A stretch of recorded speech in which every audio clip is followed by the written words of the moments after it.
So let's cover the knit stitch, and the knit stitch literally looks like knitting, and we're going to be covering how to do this in a future tutorial. This is called Fair Isle. And what we're going to do then for the knit stitch is that we're going to make the look of knitting. So what's happening here is that the knit stitch actually has a lot more tension to it. You're going to notice on this particular project that the project is going to want to buckle in, and that's because these stitches are tighter, okay, versus a regular Tunisian simple stitch.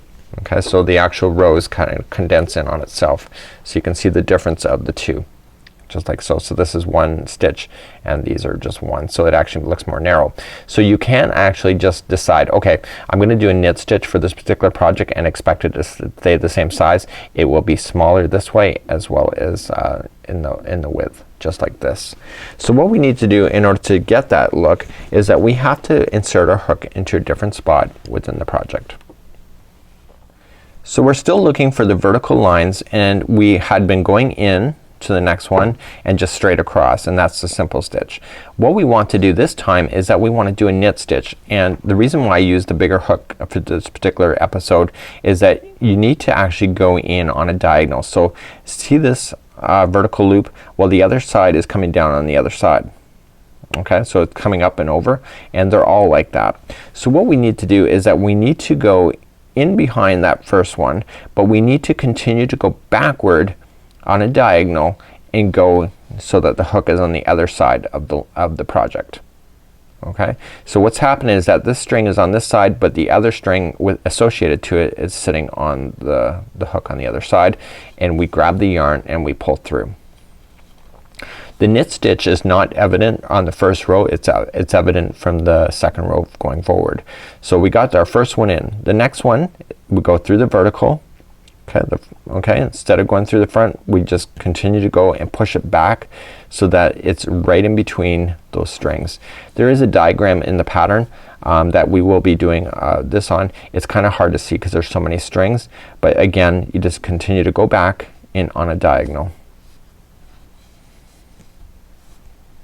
And what this is doing is it's turning the stitches sideways to give it that knitting appearance. So we just go in and go diagonally back. Okay, so if I can really point it out there, so you see you go in diagonally to the back, and you continue to do that all the way across. We're gonna be doing two projects that feature this particular stitch, and on the end it's just like we did with the regular. We go into the, so that there's two strands, so we'll go into a chain stitch.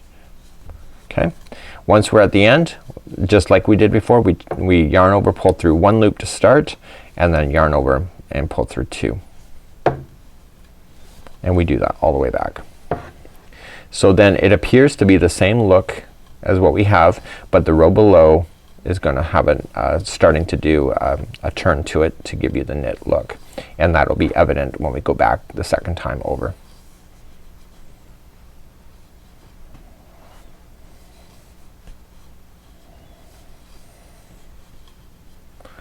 Okay, so that's what it looks like at this point. You can see it looks slightly different than what this row was here, and then we're ready to start again. Once you do it the first time, it's easier then to see the stitches the second time as you go through. To begin the next row, we're still gonna do the knit stitch. So again, we just immediately start on the second post or second strand, and we go in and diagonally to the back and pull through. And now you're really gonna start seeing it, and you do that for each one. So just go diagonally. You can see that the strands are just now there. Okay, that's where you're going. So you're going through here and go through diagonally.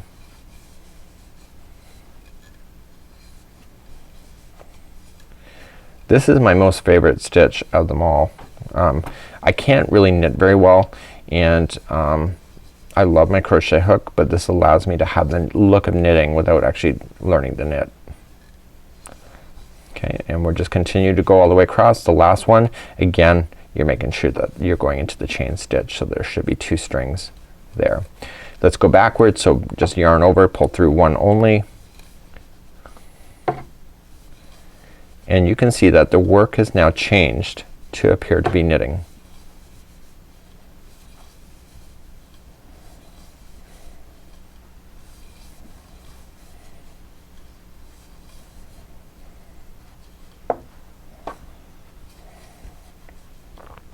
Okay, so you can really see it there now. Okay, so we've gone from the simple stitch, just like you see, to what appears to be knitted. So I'm gonna go one more time.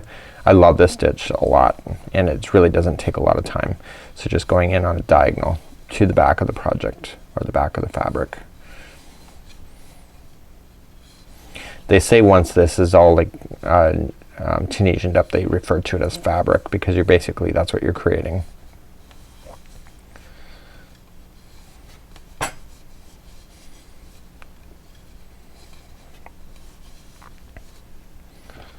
Okay, and then once you're over there, again yarn over one and then going 2 all the way back.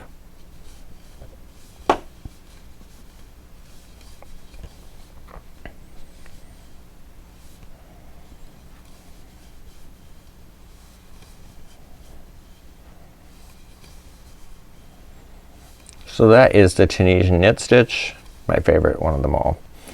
So just like that. So what we're going to do next is, see, so you got the simple stitch here and then the Tunisian just like this. So what we're gonna do next is that we're gonna work on the Tunisian purl stitch. So if I bring back my other project that I had for my hat, what this is a combination of the knit stitch, okay, and purl stitch. So the knit stitch is appearing to pop out and the purl stitch is sinking backward in.